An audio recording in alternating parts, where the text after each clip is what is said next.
Assalamualaikum warahmatullahi wabarakatuh. Sebelum kita lanjut penjelasan, terlebih dahulu saya memperkenalkan, nama saya Siti Juniati Sri Bintang, NIM 19231043 dari Pendidikan Kelas IPA B. Mata kuliah Kajian Pengembangan Kurikulum IPA, dosen pengampu Ibu Monika Primasari MPD. Baiklah, saya akan menjelaskan rencana pelaksanaan pembelajaran pelajaran IPA KD 3.3 dan 4.3 kelas 9 SMP.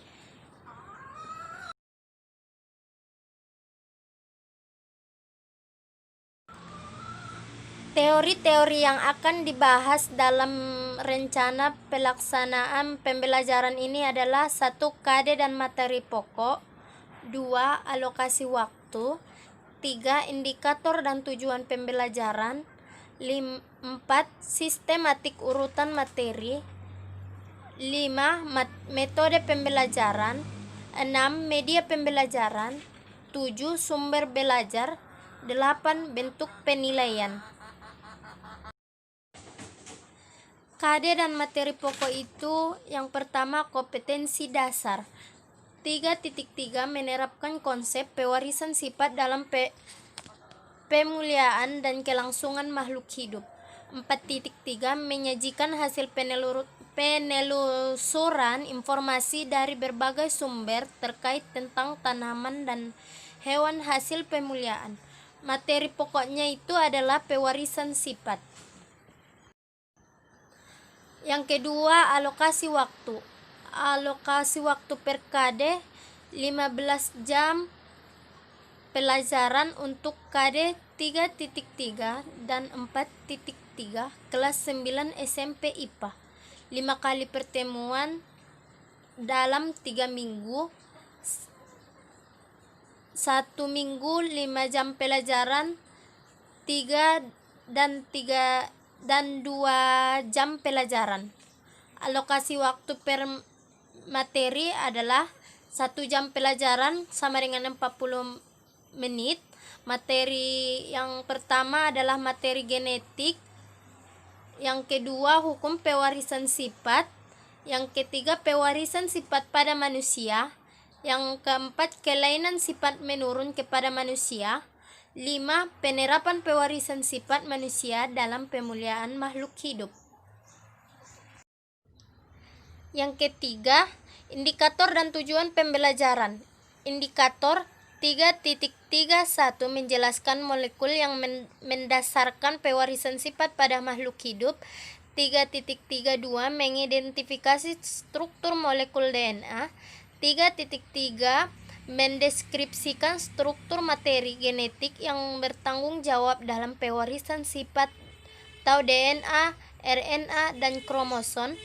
3.34 menganalisis hubungan antara kromosom, DNA, gen, RNA, dan karakteristik makhluk hidup.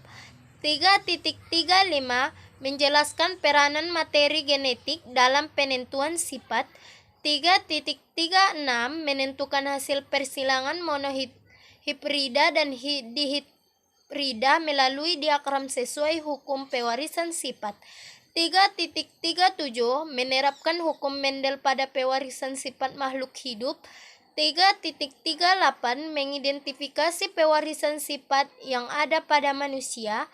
3.9 mengidentifikasi karakteristik anggota keluarga untuk menemukan. 3.310 membandingkan kromosom tubuh orang laki-laki, orang perempuan, dan sel kelamin. 3.311 membuat bagan persilangan sesuai dengan data yang telah disajikan. 3.312 menganalisis mekanisme pewarisan kelainan sifat pada manusia. 3.313 menjelaskan mekanisme pewarisan sifat dalam pemuliaan tumbuhan dan hewan. 4.1 menyajikan poster hasil penelusuran informasi dari berbagai sumber terkait tentang tanaman hasil pemuliaan. 4.32 menyajikan hasil penelusuran informasi dari berbagai sumber terkait tentang tanaman dan hewan hasil pemeliharaan. Tujuan pembelajarannya: 1. Mengamati karakteristik teman sebaya untuk mengidentifikasi keragaman. 2. Mengidentifikasi struktur DNA sebagai materi genetika. 3. Melakukan praktik pemodelan persilangan monohibrid dan dihibrid untuk konsep hukum pewarisan. 4. Mengumpulkan informasi yang terkait dengan adaptasi dan seleksi alam. 5. Membuat laporan tertulis mengenai varietas tanaman dan hewan yang merupakan varietas unggul yang dikembangkan melalui persilangan dan mendiskusikan dengan teman. 6. Siswa dapat menyebutkan macam-macam sifat yang dapat diturunkan. 7. Siswa dapat membedakan gen-gen yang mempengaruhi sifat pada manusia.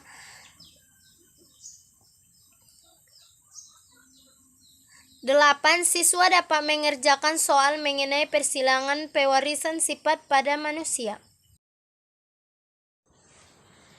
Metode pembelajaran yang pertama, pendekatan saintifik. Saintifik adalah pendekatan yang wajib digunakan pada pembelajaran di sekolah, baik sekolah dasar, SMP, maupun SMA berdasarkan aturan kurikulum 2013. Metode menjelaskan, pengamatan, dan diskusi. Model discovery learning. Discovery learning ini juga disebut memahami konsep, arti, dan hubungan melalui proses intuitif untuk akhirnya sampai kepada suatu kesimpulan dalam pembelajaran itu tersendiri. Yang kelima, urutan materi yang akan diajarkan. 1. Materi genetika. 2. Hukum pewarisan sifat. 3. Pewarisan sifat manusia pada manusia. 4. Kelainan sifat menurun pada manusia. 5. Penerapan pewarisan sifat dalam pemulihan makhluk hidup dan adaptasi. Yang keenam, media pembelajaran seperti media. Yang pertama, lembar kerja siswa seperti buku, evaluasi. Yang kedua, gambar terkait pembelajaran. 3. Video yang terkait dengan pembelajaran. 4. Laboratorium IPA sekolah. Alat dan bahan yang digunakan dalam media pembelajaran ini adalah penggaris, spidol, dan papan tulis. Yang kedua, laptop dan infocus. Yang ketiga, slide presentasi yang bersangkutan dalam pembelajaran atau materi tersebut yang diajarkan dalam pelajaran hari itu tersendiri. Yang ketujuh adalah sumber belajar. 1. Buku IPA kelas 9 Kemendikbud. 2. Buku lain kelas menunjukkan pembelajaran yang bersangkutan pewarisan sifat.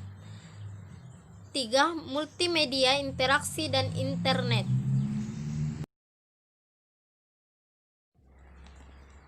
Bentuk penilaian yang mempunyai teknik penilaian ada 3. Sikap, pengetahuan, keterampilan. Sikap terdiri penilaian observasi, penilaian diri, penilaian teman sebaya. Pengetahuan terdiri tertulis uraian dan pilihan ganda, tes lisan, penugasan. Keterampilan terdiri penilaian untuk kerja, penilaian proyek, penilaian produk, penilaian portfolio. Instrumen penilaian juga mempunyai pembelajaran remedial dan pengayaan.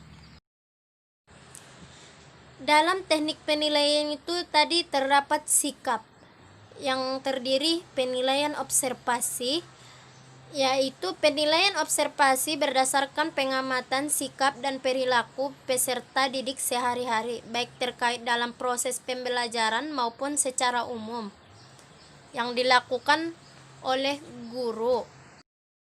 Dalam aspek perilaku dinilai dengan kriteria 100 sangat baik, 75 baik, 50 cukup, 25 kurang. 2. Skor maksimal jumlah sikap yang dinilai dikalikan jumlah kriteria. 100 kali 4 sama dengan 400. Skor sikap sama dengan jumlah skor dibagi jumlah sikap yang dinilai, seperti 275 dibagi 4 sama dengan 68,75. Kode nilai yang dipredikatkan adalah 75,01 sama dengan sampai 100, 00 sangat baik, 50,01 sampai 75,00 baik, 25,0,01 sampai 50,00 cukup, 0,00 sampai 25,00 kurang. Format ini. Yang kedua, penilaian diri. Seiring dengan bergesernya pusat pembelajaran dari guru kepada peserta didik, maka peserta didik diberikan kesempatan untuk menilai kemampuan dirinya sendiri. Namun, agar penilaian tetap bersifat objektif, maka guru hendaknya menjelaskan terlebih dahulu tujuan dari penilaian diri ini.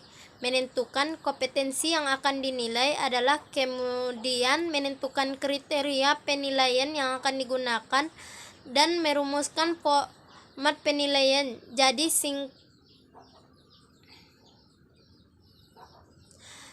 singkatnya, format penilaiannya disiapkan oleh guru terlebih dahulu.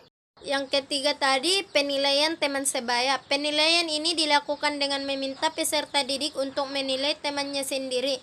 Sama halnya dengan penilaian, hendaknya guru telah menjelaskan maksud dan tujuan penilaian, membuat kriteria penilaian dan juga menentukan format penilaiannya. Penilaian ini dalam pernyataannya itu: 1. Teman saya selalu berdoa sebelum melakukan aktivitas belajar. Teman saya beribadah tepat waktu. Teman saya tidak mengganggu teman saya yang beragama lain berdoa sesuai agamanya. 4. Teman saya tidak menciplak, mengambil, menyalin karya orang lain tanpa menyebutkan sumber dalam mengerjakan setiap tugas. Teman saya mengemukakan perasaan terhadap sesuatu apa adanya.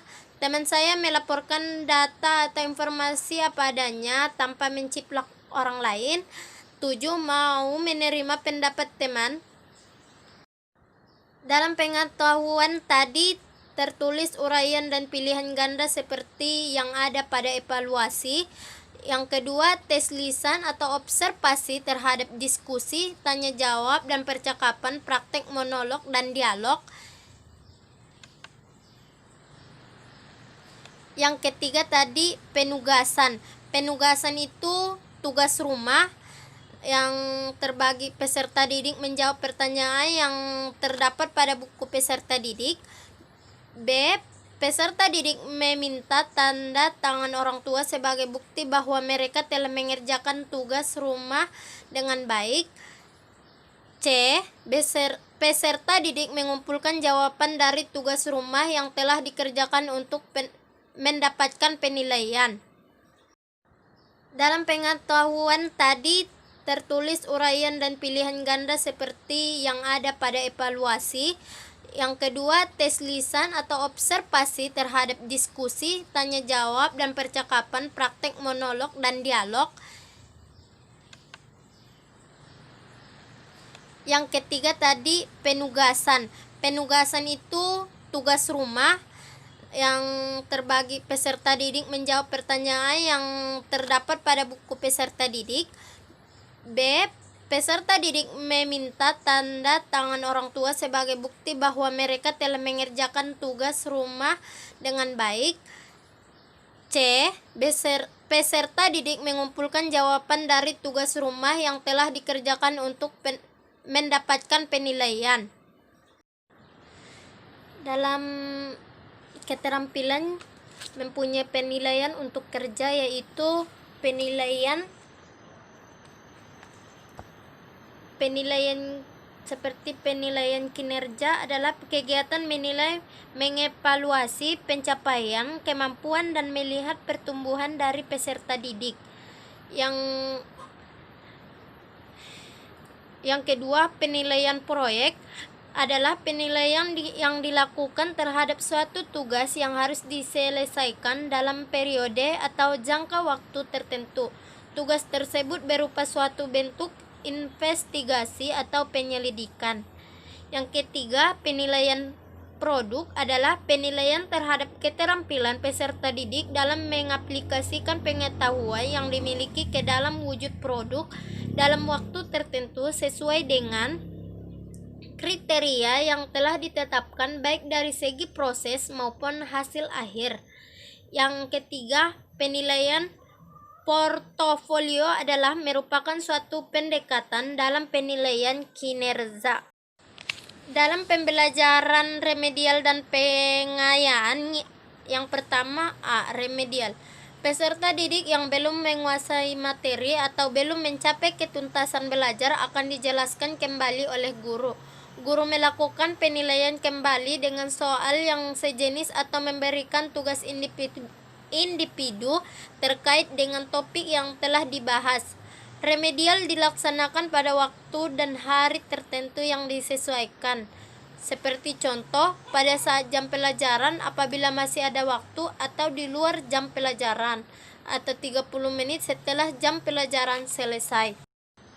Yang kedua, pengayaan. Dalam kegiatan pembelajaran, peserta didik yang sudah menguasai materi sebelum waktu yang telah ditentukan diminta untuk soal-soal pengayaan berupa pertanyaan-pertanyaan yang lebih fenomenal dan inovatif atau aktivitas lain yang relevan dengan topik pembelajaran. Dalam kegiatan ini, guru dapat mencatat dan memberikan tambahan nilai bagi peserta didik yang berhasil dalam pengayaan tersebut. Sekian dan terima kasih. Assalamualaikum warahmatullahi wabarakatuh.